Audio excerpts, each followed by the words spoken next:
Good evening, everyone. This is Antoinette and Karen coming to you live to talk about a story that I heard about some time ago, and it just really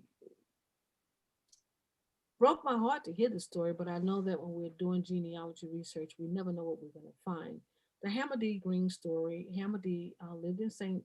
Helena Parish, and his grandson, great grandson, well, yes, great grandson Robert Jackson had posted something on the internet and about Hammondee. So, Karen, I would like to say that a lot of times we don't know what we'll find in our genealogy, and that is so true.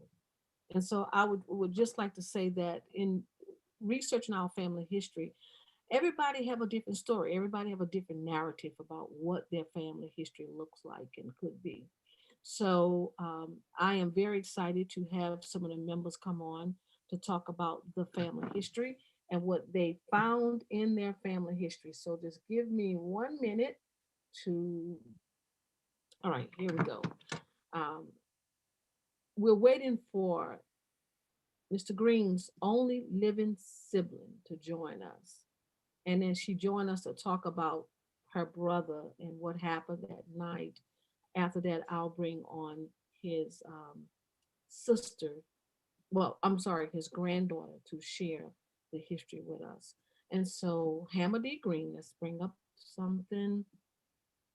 Hammondee Green story. Hammondee was murdered in the Amite City Jail in 1956, according to his family. Hammondee's only living sibling and grandchildren will talk about the dark part of their family history. And you know what, Karen? From slavery to freedom, we never know what we'll find. That's true. That's true. One thing we do know is that to be an ancestor, you are no longer with us. And there's a life that you lived, and there's a story behind your life. Hmm. And we find those stories as we research our family history. And we know that, you know, his grandchildren, great grandchildren want to know what happened to their family. So, what I would like to do is just really ask Carolyn to unmute herself so that she can talk about what she heard about her grandfather, whom I don't think Carolyn ever met her grandfather. Carolyn, Carolyn, are you Yes, with? ma'am. How are you doing today? I am well, and yourself? Fine. Thank you for joining us to talk about your grandfather. Carolyn, did you ever meet your grandfather? No, ma'am. How many years had this incident taken place before you was born? Do you know? This happened in 46. I was born in 65. Okay. Well, 56. Was it Yes, 46? ma'am. What is it, 46? Robert, can you come on? I think it's Yes, ma'am. 46. Yes, ma'am. It How was you doing? 46. It was 46. The exact date I really don't know, but I But know 1946. 46. Okay, sorry, we Uh have it was 1946. Okay, Carolyn, tell us what you heard about your grandfather. What was some of the stories? 56. What was some of the stories you heard about him?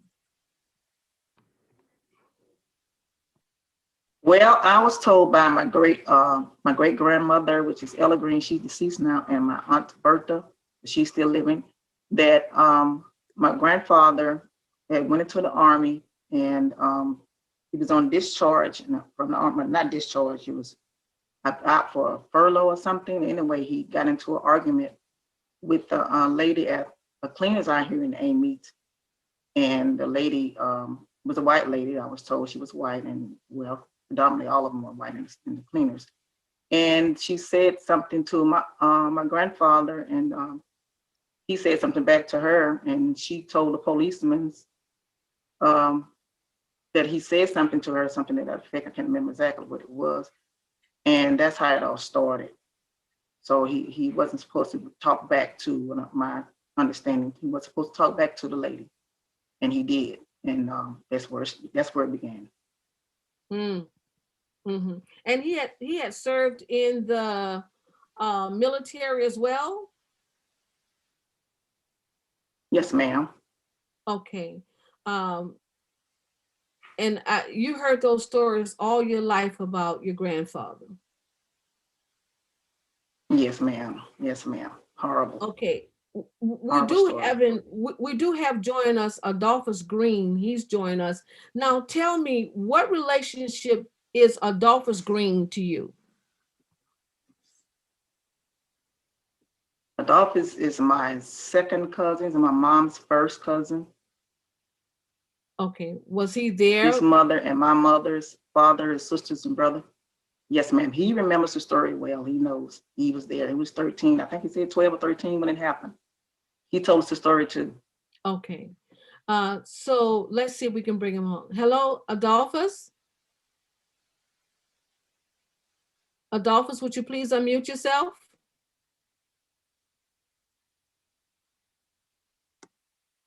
Okay, he's Adolphus, would you please unmute yourself? Okay. I don't know why he can't unmute. Yeah, He's there.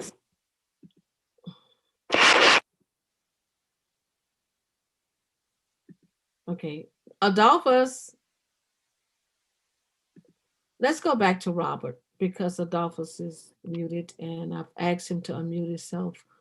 Robert, you're the great grandson Yes, of ma'am. him. Mhm. You're the one that put the story on Facebook. What did you want the general public to know about your grandfather, your great Well, grandfather? the reason behind the story is I was helping my children with a project for Black History Month, and I was explaining to them that we have history in our family, and you don't have to be famous for that. And as we was talking more about it, I realized I didn't really know much about my grandfather Hammondee myself. So it sparked the interest in me, and I wanted to know more about it. So that when I asked a few questions, and I put the story together, put it on Facebook. And hearing, what did you hear? I'm going to ask each one of you that I'm talking to, what did you hear happen to your great grandfather? I always heard that he was in police custody and he was killed by the hands of, well, within the custody of the police. So, and the family was told that he committed suicide. And around that time frame, I guess with the powers that be, nobody wanted to challenge it. So they just left it as it was. But that like I said, that's what we was told, that he committed suicide. But from everything else, he was actually killed. Now, I heard your great aunt say that they could not find his body for a couple of days. Carolyn, are you there? Carolyn, are you there? Yes, ma'am. That's what I heard too. You Yes, heard, ma'am. She told us that too. Couldn't okay. find the body. What did she tell you? I don't know. I was trying to call Mr. Well, they had learned that he was killed in the jail, and they were looking for his body, and it was a while before they. I think it was a couple of days, 4 or 5 days. Can't remember exactly. 7 days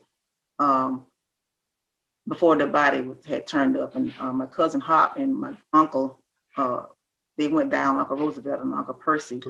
They went down there to the morgue. He's on. There he is. He just got on. Okay. We are so Hop, happy you there, that Hop? Adolphus he's back muted again, and we really want to hear from him. So, is there any? Okay, hi Adolphus, how Well, are you? How are you? I'm fine. All right, Adolphus, what relationship are you to Hammondee? I'm his nephew. Okay. Was you there when was you around during the time that this incident took place? Yes. Could you tell me what you know first person, and what you saw? Well, when they told my grandmother that my uncle was killed. My other two uncles, Percy and Roosevelt, was there, and they went to Amite and tried to find out where the body was. Well, they told him it was in Independence, it was over here, it was over there. That went on for about 3 to 4 days. And then they got a call from the morgue there in Amite that his body was there. So my grandmother, she didn't want to go. She sent my other two uncles, Roosevelt and Percy, and I went with them. And we went into the mortuary, and they had him laid out. He had burn marks behind his ears. He had a bullet hole over his left eye. And they told my uncle and them that they could get the body from that mortuary. I don't remember where it was, but it was a white mortuary. It wasn't none of the local black mortuaries. And you saw those scars and wounds on his body with your own two eyes. Yes. They had a sheet covering up to his chest and down to his knee. Got it, Uncle? You need help? And who pulled the sheet back? Did one of the brothers pull the sheet back? No, I don't remember them doing it. I mean, I just saw what I saw, what they let us see, the head. But you did see And the the bruises on his head and face, and the bullet hole and the burn marks behind his ears. And they said he had been electrocuted and shot. Now, this took place in 1946, and I know that this is 2020. Does that memory still hold in the back of your mind about your uncle? Yes. Okay. To my co-host, Karen, do you have any questions that you would like to ask?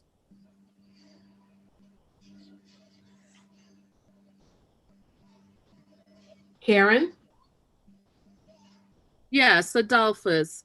When you saw this, what had happened, did you immediately know that that clearly he didn't commit suicide? Yes. I mean, how could you electrocute yourself and shoot yourself over the eye? Right. It was obvious. They tried to get the FBI involved at that point, but they wouldn't. They said they were going to do something, but they never did. I never heard them get back with my uncles or my grandmother. Over all these years, did you hear anything about what could have caused whoever, I guess, within the jail to do this? Yes. The week before, my uncle had confrontations with the police.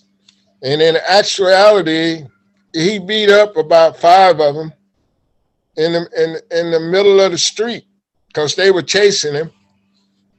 They got a few licks in, but he got to the place they called the hotel was at the end of town. He wrapped his head up with a bandage and was sitting on the stool. So when the police came in and asked, "Have you seen this nigga?" And everybody said, "No, we ain't seen him." And he was sitting right there. But then he had a girlfriend out there in Amite. And when he got himself together, he went out there. He told him, my grandmother tried to get him to go back to Michigan. He wouldn't go. He said he wasn't scared of him. And they caught him walking down the street one day, and that's when he went to jail. He didn't hide anymore. Okay, thanks. And so what did was the family able to do anything, or did they just have to take it? Had to take it, ma'am. I told you they tried to get the FBI in it because they knew that he wasn't uh, uh, committed no suicide in jail.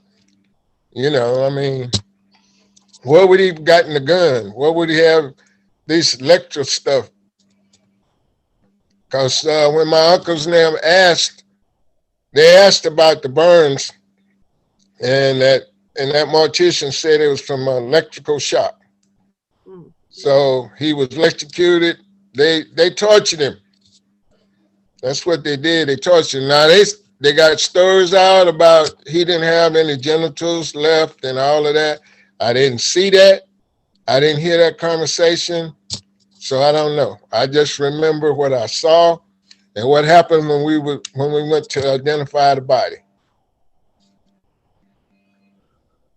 Karen, thank you, Adolphus. Karen, as we embrace the study of genealogy and many people that want to know their family history, um, we we know about the fun things, collecting photographs, finding marriage records, and even collecting the oral history. But when people who are researching their family history have to embrace something as dark as this, do you think it stopped people from wanting to do further research on their family history?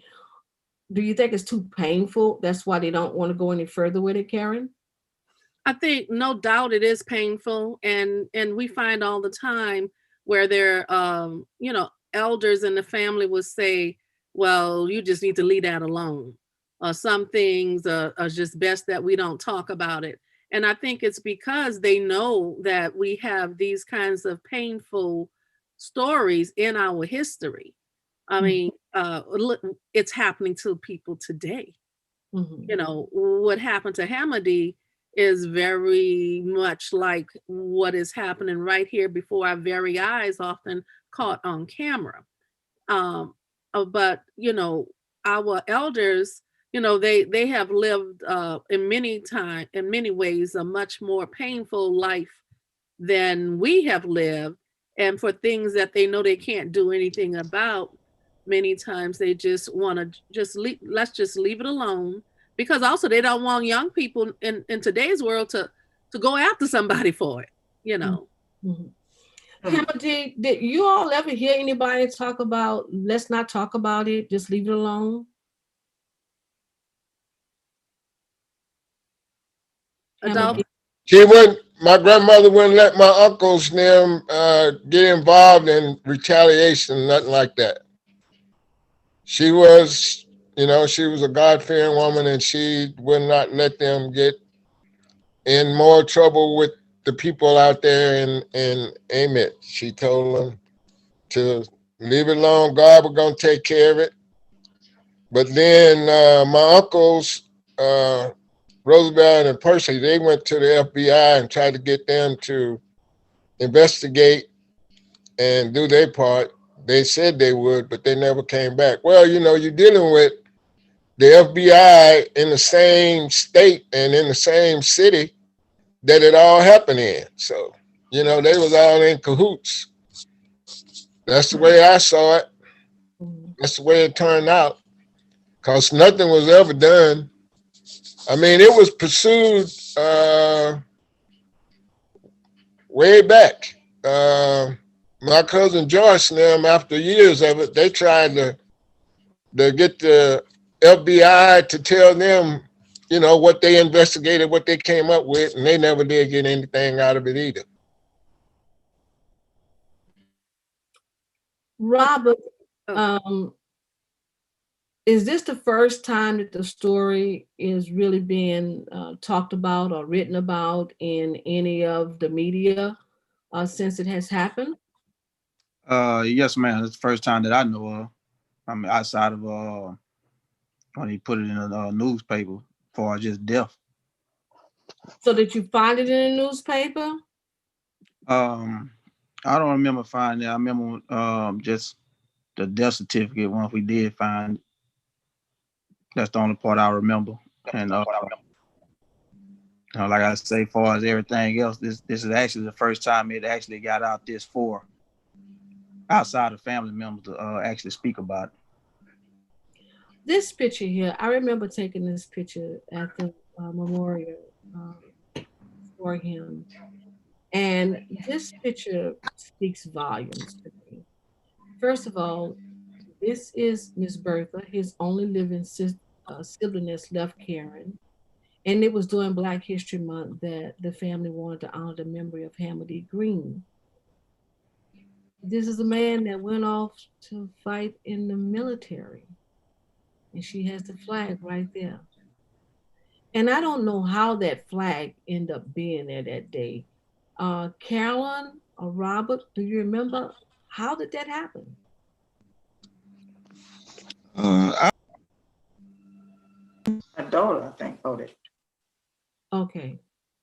Not quite sure. But to Mhm. see that someone who went off to fight for a better life for all Americans to come home and to be killed right in their hometown, it's just it's saddening and to the family, I don't care how long it has been. Um, when you know that you have lost a loved one this way, it's tragic, you know. And so you have every right in the world to talk about the memories of him and to share the story with people. And so I just thought that this picture meant a lot to, and his life was just cut so short. And my heart goes out to the family. And I do have another picture I want to share of a very nice looking man. Um, Everybody's genealogy looked totally different, and this is him, Very handsome. very handsome man, and you can see the resemblance in Carolyn. You can see it in Robert. I don't know what about. Definitely in Robert, my goodness. Yes, you can see it, you know. And I like the fact that Robert, being a young man, wanted to pay homage to his grandfather, great grandfather, right? yes, ma'am. hmm because Karen and I, we share the same great grandfather, and her great grandfather, my grandfather was brothers, but we have not come across such a tragic thing to happen in our family. But this Zoom session show is designed to give a voice to those that want to share their family history with us. And so, certainly, I am so glad that you all are not going to allow what happened to him just not be told to anyone. Any questions, Karen? Yes. As you guys share this story with the younger generations, what are some of the ways you're thinking about making sure that the family not only know about how he died, but also how he lived, because he was a veteran, and we are coming up on Veterans Day. What are some of the kinds of ways you're sharing with the younger folks?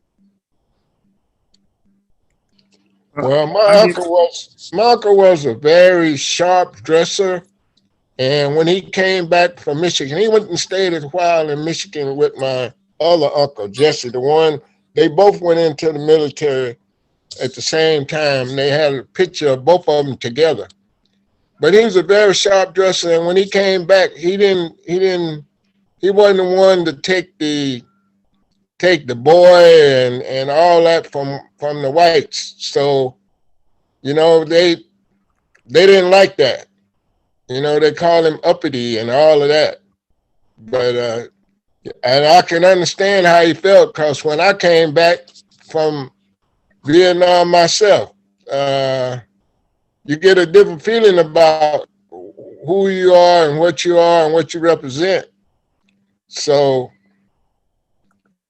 I can understand my uncle a whole lot more after I got back. Yeah. Robert, you wanted to share something about it? Well, I make sure that they see a picture of him, and we go over the good qualities of what happened of his life, and even the traumatic part of it. 'Cause like how y'all was saying earlier, that even though this happened way back then, it's pretty much still going on now, but you're just able to catch it on camera now.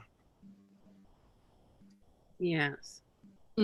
So, what do you all? I was reading the article and I just pulled it up, and I want to share that.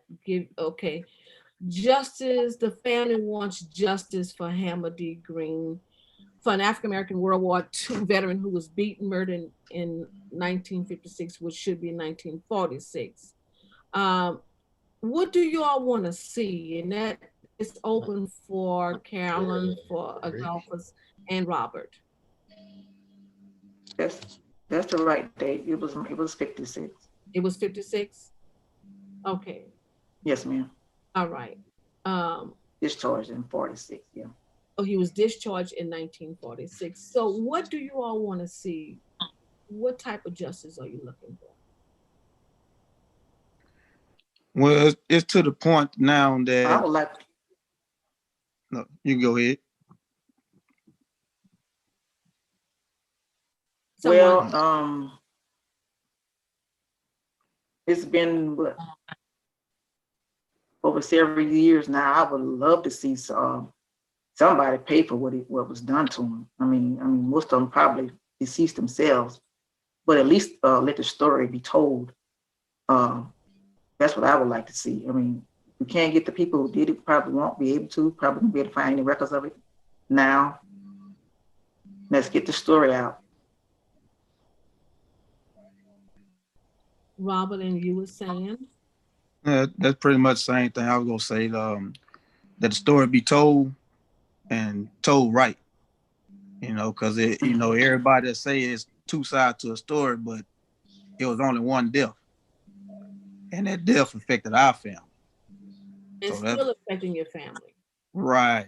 So Yes, it I is. I rather for the story to be told, and we'll just continue to go on from there. Cause like my aunt was saying, everybody that was pretty much tied into it 9 times out of 10 might be deceased now. Mhm. But we need to allow that to come out and not be just something that's been swept under the rug. And as the story come out, whatever comes with it, we could just go from there. Okay, and Yeah, it would expose the corruption and the lack of justice and law for black people back that time in Louisiana. Mhm. And Carolyn, you wrote this article March the 19th, 2020. You wrote this article this year, and it was shared 637 times on Facebook. And that's a lot of times to share a story. You wanted the world to know what happened to him.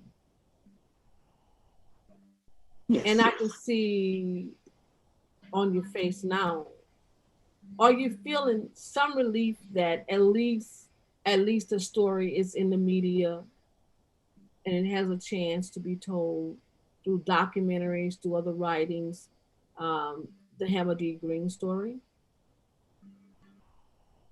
Yes, ma'am. I am. And I'm not the only one. That my sister, she's on here. She helped, and my brother as well. They're both on.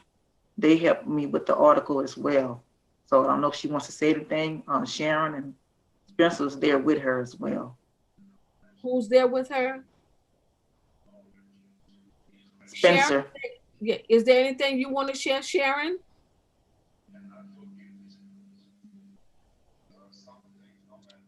Okay. Uh, Eric? Uh, Mhm. Basically, what it is the same thing that my sister said.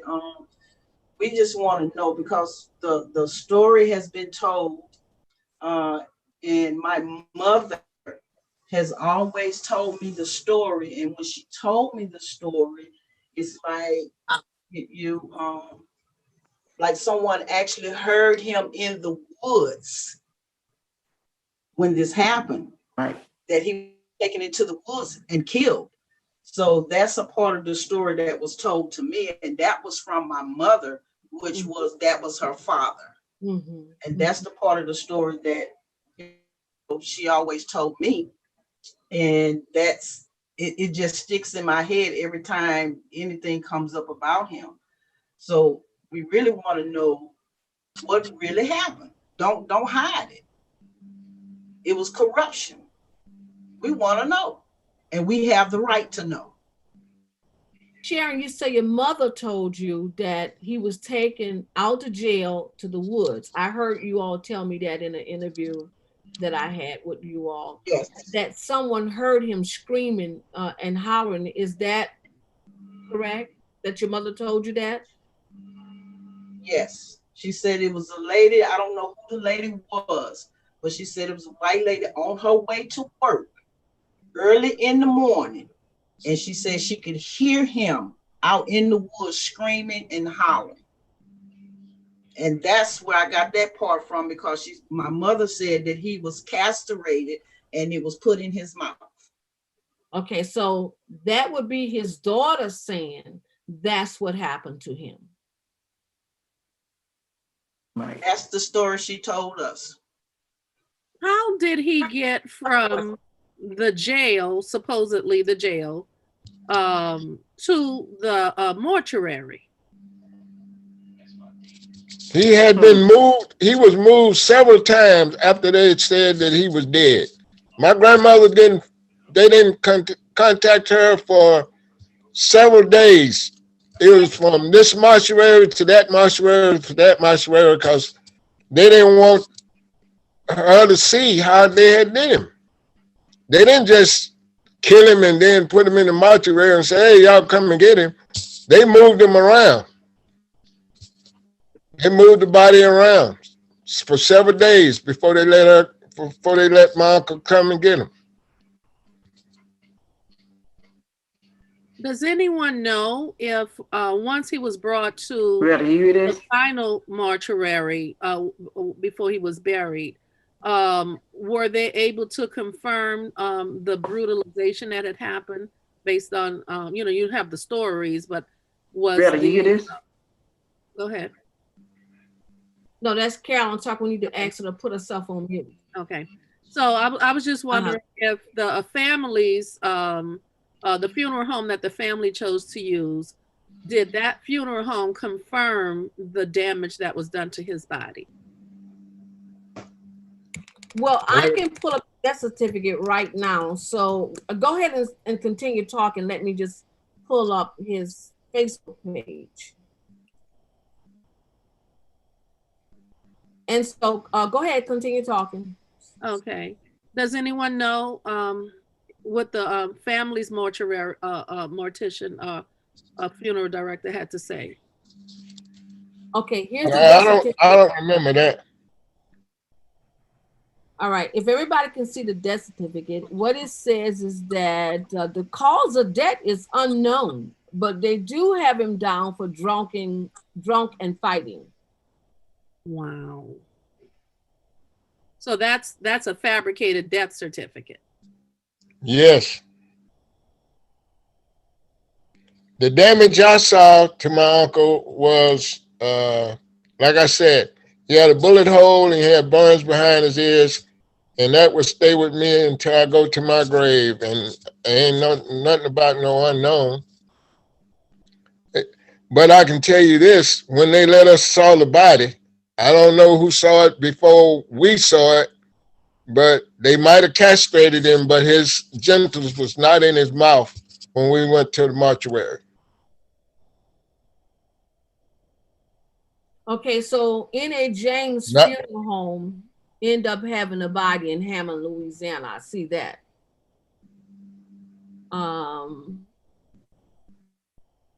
So if you saw a gunshot wound in the head, it certainly isn't listed here in the cause of death. Do y'all see that? Yeah, and none of it listed on the cause of death. I mean, I guess you could say drunken fighting was the reason why the bruising was there, but why was the burns behind his ears and why was there a bullet hole in his head? And And when how you was say he drunk in burns, are jail? you talking about with an object? What's the question, Karen? I was trying to figure out. So if we know he was already in police custody, how is it that he was drunk in jail? Yeah, and how come it took 3 or 4 days, with him being in there, that that happened to him? And he wasn't drunk when they picked him up. And he could not Wasn't have even been drinking. drunk in jail. Right. Yeah. And I so, have never heard anybody say who was the police chief in Amite at the time, who was some of the officers during the arrest. I haven't heard anybody say anything about that. Robert, are you still there? Yes, ma'am. I'm here. I remember you asking around, went to the police station and you was asking for the records. What was you told during that time if you asked for any records that was affiliated with this case? Well, actually, I wasn't one of the ones that went up there. Mm. I just asked around because I didn't want to stir up too much because I didn't know how far it would go or how far it went. I asked around and I got a little headway, but nothing was real concrete at the time. So we just had to do more research on it. Someone told me that the records didn't go back that far. And that's a possibility because from the understanding I have now, the jailhouse was actually on the other side, across the street. It's not where it's at the present time. It's actually across the street. So supposedly in the process of moving, supposedly they lost a lot of records.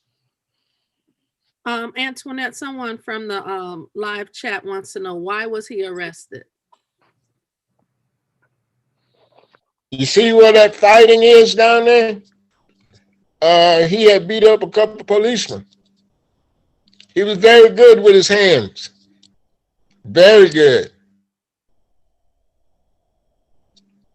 Do we know why he beat up the policeman? I mean, were they harassing him? Was he defending himself? Yes. They call him an uppity nigger because he always stayed sharp and he wouldn't go yes ma'am and no ma'am, no sir to them. Okay. I think So my aunt is on, Miss Antoinette. oh, she's on. Okay, She let may me. be on the phone. She couldn't get on the line. Okay, My Aunt Bertha. okay. I will hear from her. I don't see what's indicating that she's here yet. Um, Miss Bertha, are you there? Miss Bertha? Jada has the phone. She hear Yes, you. how are you doing? Was that her talking to me? Thank Yes, you ma'am. for joining us, Miss Bertha. Miss Bertha, you are the only living sibling of Hammondee Green?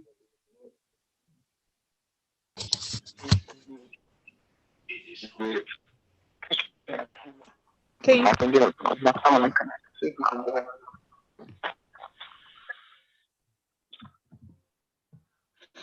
Miss Bertha? Miss Bertha? Try it again, Rhoda. Okay, she's trying to get in. And I want to thank everybody for in the chat room and watching by Facebook for being patient. But Miss Bertha live in a rural area, so the connection may not be that good, but we need to hear from her.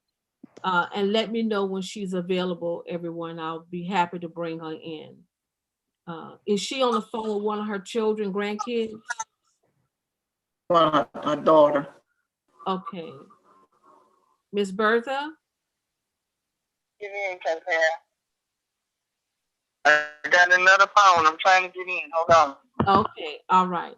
So in the meantime, Karen, so let's have this little discussion between me and you right now. If you found something like this, Karen, in your genealogy research, what what would be your next step as a genealogist? Well, I'm thinking about what Robert started doing. I would start trying to investigate to get some more facts myself. Um, you know, uh, Having the death certificate is good, but I would try to find out, um, do some newspaper searches to find out who was the police chief at the time. Um, if possible, find out if it's possible to get records of personnel at the jail at that time. Who There may even be some information about who all was on the police force. Mm-hmm. I would just start trying to line up some facts, just to begin to lay everything out and see what else. Someone said that a white woman heard him screaming in the woods. Where were those woods located? I would try to find out if there were some other houses near those woods. There might be some other people, might be some other elders still living who might know something. So that's what I would begin to do. Okay, I see we're joined by Major Coleman, and maybe Miss Bertha is with him. Major, how are you today? Major? Pictures it. Okay. Okay, so I guess when he's ready to talk, have to Robert, Carolyn, and Adolphus, do you feel like now that you're making some steps towards just telling the story, just getting it out there, do you feel like this could be a way to get other people to start talking about the family? What happened, talking to the family about Hammondee? Yes, Yes, ma'am. ma'am. I went to Mr. Emmett Perry, which is Tyler Perry's father's house, uh, when his grandson was killed. But anyway, I was talking to him, and he asked me who I was, and I told him. And he said, "I know your mama." He was telling me. Now, so I asked him, I said, "Well, do you know about grandfather? Have you heard of him?" He said, "Oh, yeah, I know the story. I heard about, what happened to him." So there may be some more people out there that may you know, about, know something about what happened to my grandfather. So my daughter and she and I went to, did some investigation of our own. Mm-hmm. And there is their glass store in Amite. And it has on the wall, it has a picture of the sheriff in 1941. I think it's 91 or 51 or something like that. But anyway, and it also has pictures of the police officers during that time.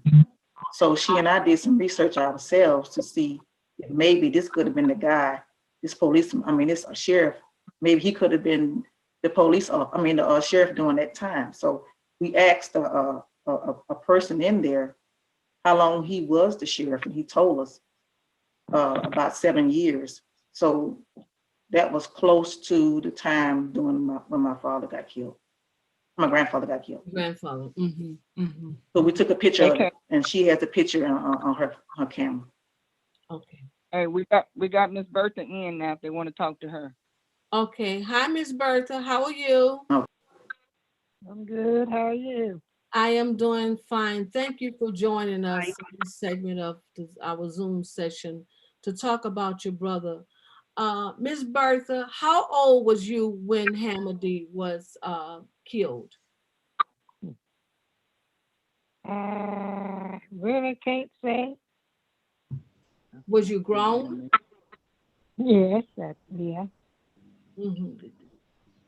Can you tell us in your words what you know that happened to him or what you heard had happened to him? He's 25. All I heard that they put him in jail, and next thing we know that he was dead. So then we went looking for the body.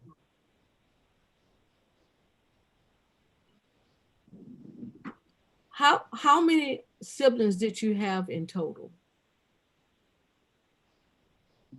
How many siblings? I mean, Yes, ma'am. 8, 9, all of it. It was 9 in all. Mhm. Oh, shoot. And we was told by Adolphus and the other family members that they couldn't even locate his body for a couple of days after he was Right. murdered. That's right. Can you talk about that a little bit to us?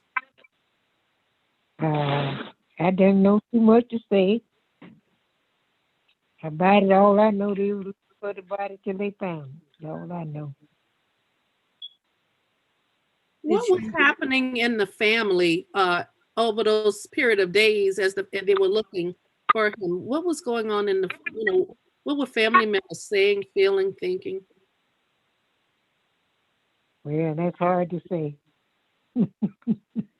Y'all was just sitting around waiting to hear the news? Right. Mm. Um, Adolphus, are you still with us?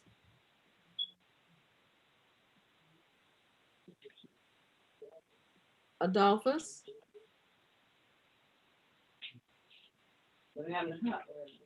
Okay, maybe Yeah.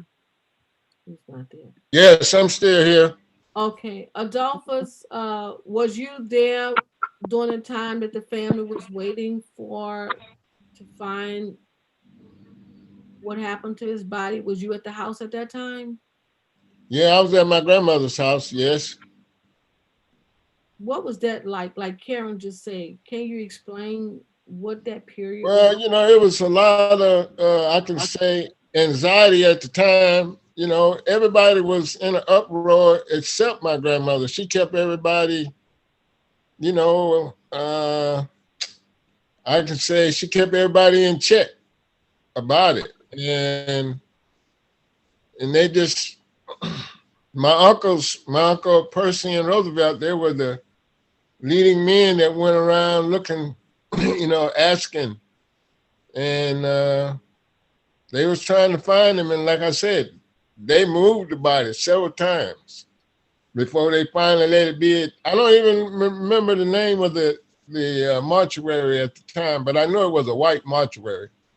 There wasn't no black people that had him because back then we only had N.A. James actually at the time was the number one mortuary and for black people back then.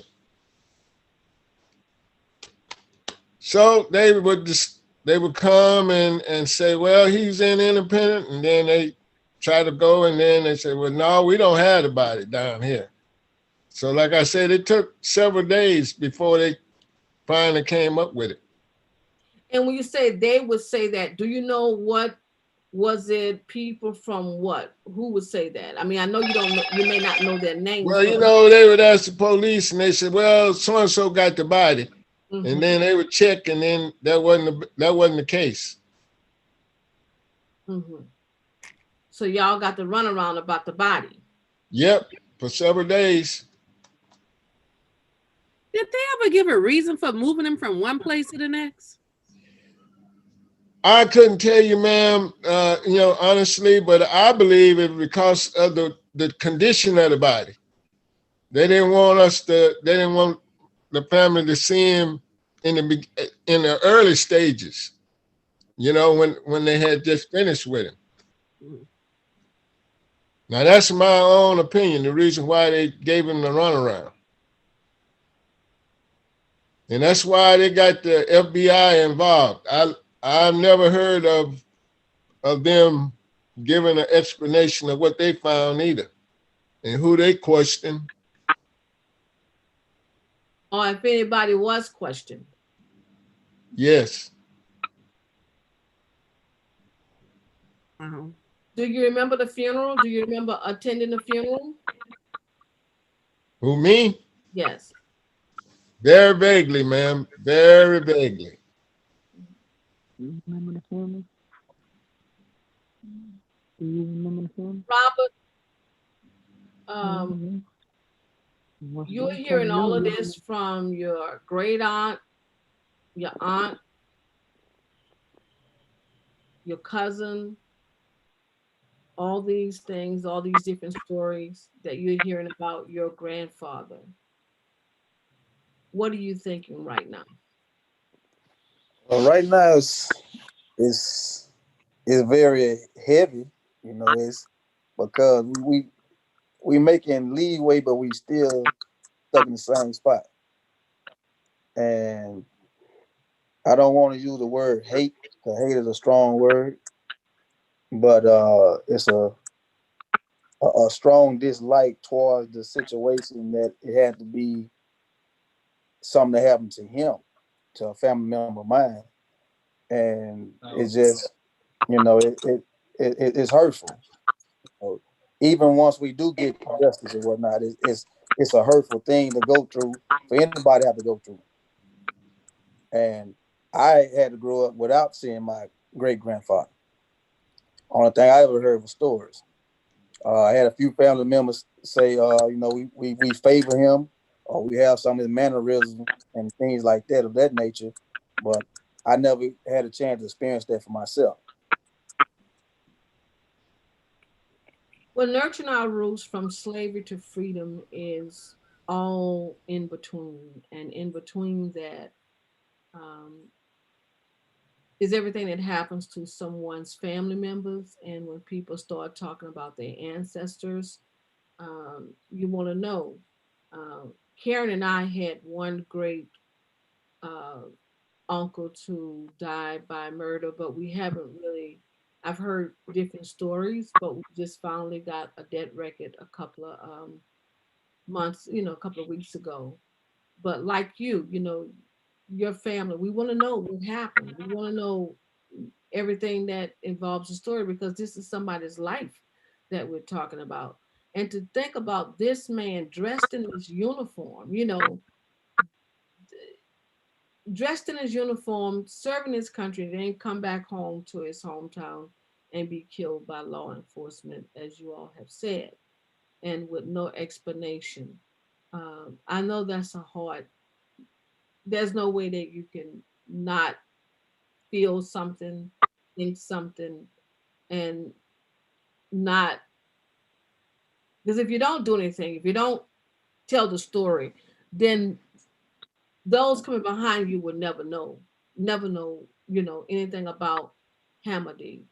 And so, once again, nurturing our roots, our heart goes out to you and your family. And I was there when we organized the Land of the Carnations at the grave site, and there were so many family members, and you can feel the heaviness of the grief that was there, Karen, as if he was just funeralized that day, you know. Um, and And some people may say, hmm? we Yes. have a question from the chat room. Someone wants to know, did the FBI release a report? The family said that Adolphus said that they never got anything as a report from the FBI. There was nothing that ever came back to the family. Thank you. And being that the National Archives is closed, we can't look to see if a FBI report went into the files.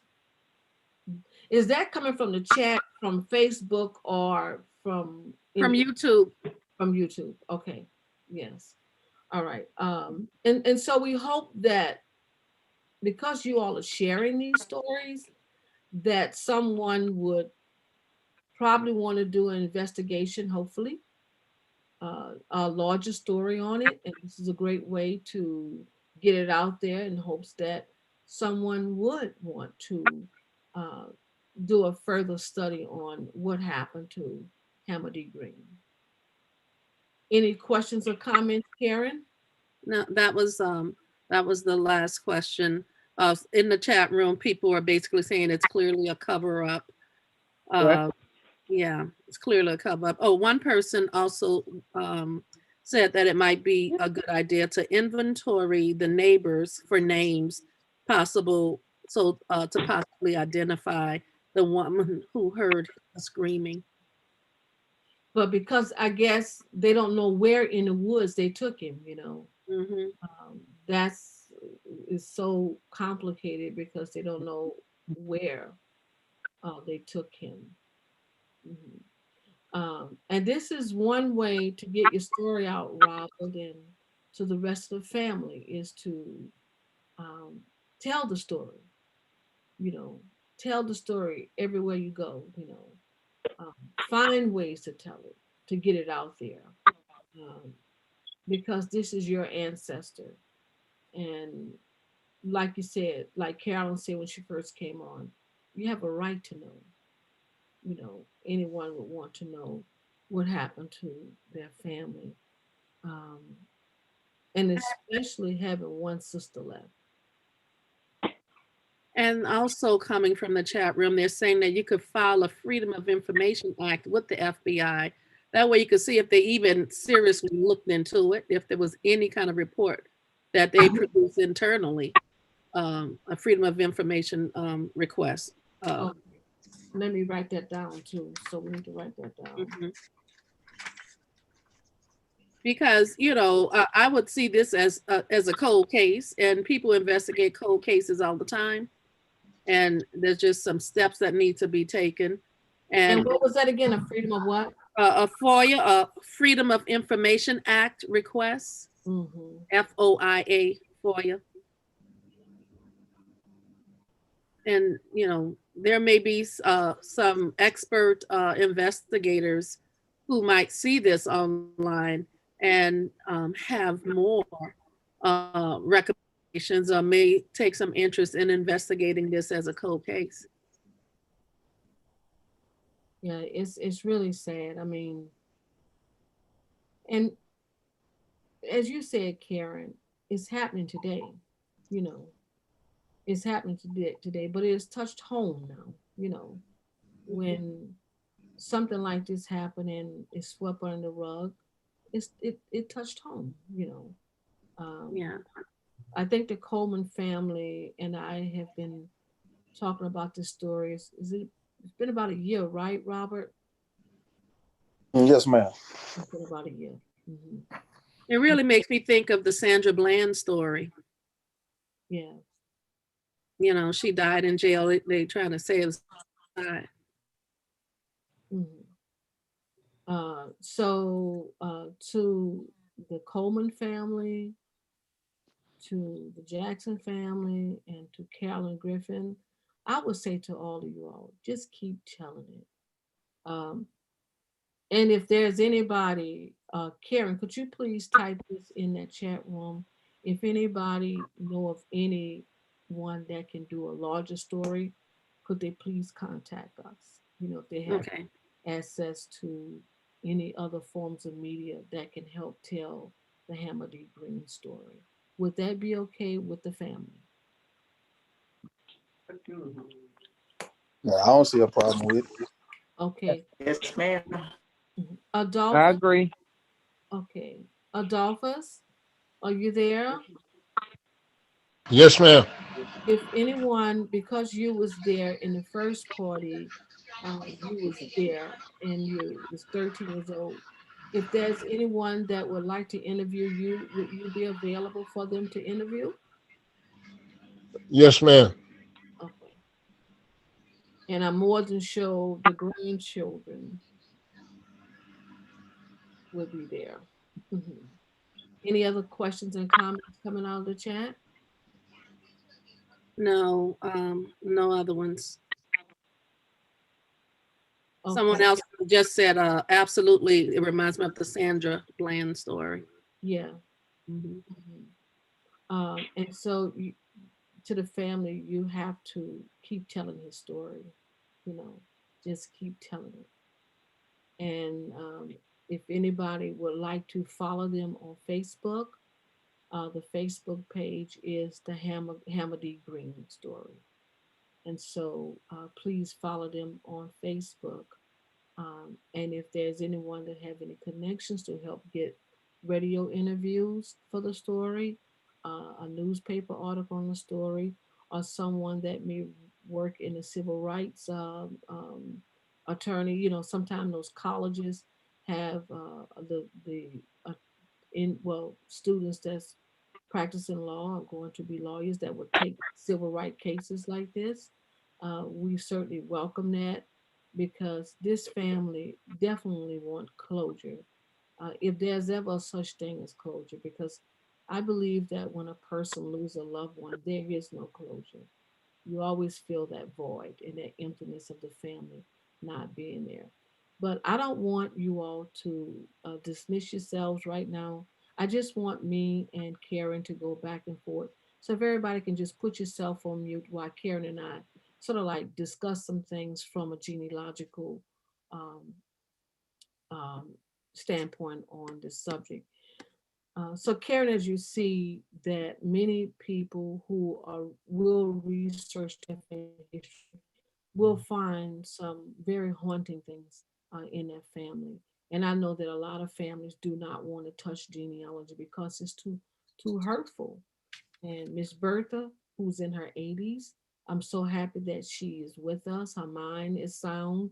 One of the things I think they should do, if the family is listening, is to set her down, turn the television off, make sure that no one else is in the room talking, um, a lot of conversations going on, and interview her. Um, write down those questions and just let her talk, but she do not need to be interrupted as she talk. And the same thing with Adolphus. You don't have to be there with him in the present. There's all and I'll be willing to teach you how to do it. We can record him over the phone so that you can have that oral history preserved, because every time they tell the story there's a little bit that comes out that didn't come out the last time. Anything that you want to add to that, Karen? And find various ways. Definitely just sitting there with the recorder. You could do it on your phone. Yes. Just have that conversation um, with Adolphus and all of the family members, even those who have heard about the story, even hearing their perspective on it.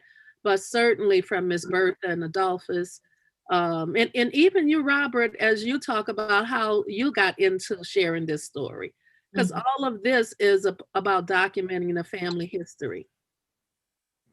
It certainly is, and so with that, you may want to look at down the line. There may be a book that come out of this for you to document his story, to tell his story, and anything that you find, uh, put it on Facebook, share it with all social media sites to give life to him.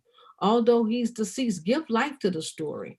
The one thing that Adolphus said that was profound, and we looked at the death record, it says cause of death unknown, but clearly there was a gunshot wound to the head and the burn marks. So it's just those things like that, to let people know that, let the system know. We know what happened, you know. And that's so important that that's firsthand information. This is what Adolphus saw with his own eyes. And so it's so important to get Adolphus's story Mhm. documented because he saw him. And Carolyn, I'll be happy to help you to do that. I'll be happy to help you to draft up the questions and sit with your Aunt Bertha, and we can do Adolphus on the phone, but it cannot be interrupted. We have to let them ask the questions, and then let them answer the questions so that you will always have that recorded, you know, as to what they saw, especially Adolphus, because he was there. He saw the body, he saw the burn marks, he saw the gunshot wounds. And that was a lot for a little boy, 13 years old, to have to witness and see. You know, Absolutely. it was terrifying. You know, Antoinette, we talk about we're nurturing our roots from slavery to freedom. And in many ways, we are still not free, such that even today, we still have to deal with our loved ones being killed by the hands of law enforcement and even vigilantes Mhm. who want to self-appoint themselves as some kind of law enforcement. And so, as we research our family history, there's just so many stories. It now makes me want to double check uh, with other family members about what is the death certificates we're finding as we do our research. Are they accurate? Because clearly this death certificate was not accurate. And if we didn't have anybody still alive today to tell this story, a big part of that history would be lost. Hmm. And then to look at it was, and they said that drunk and fighting was the cause of death. So are you telling me that someone brought the liquor into the jailhouse to get him drunk? Because that was not the cause of death. It was not. It is, and at that time, 1956, you got to remember, that was still a difficult period for people of African descent and people of color.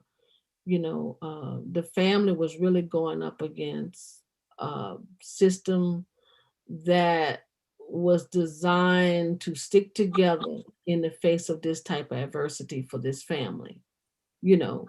And as Adolpha said earlier, they all was working together, and it was a cover up.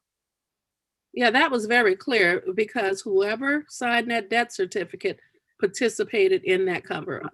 Yes, yes, and that's just the way it is. So, um, and we have to be very grateful for just this Zoom session where people can come on and talk about their family history and what went on in their family.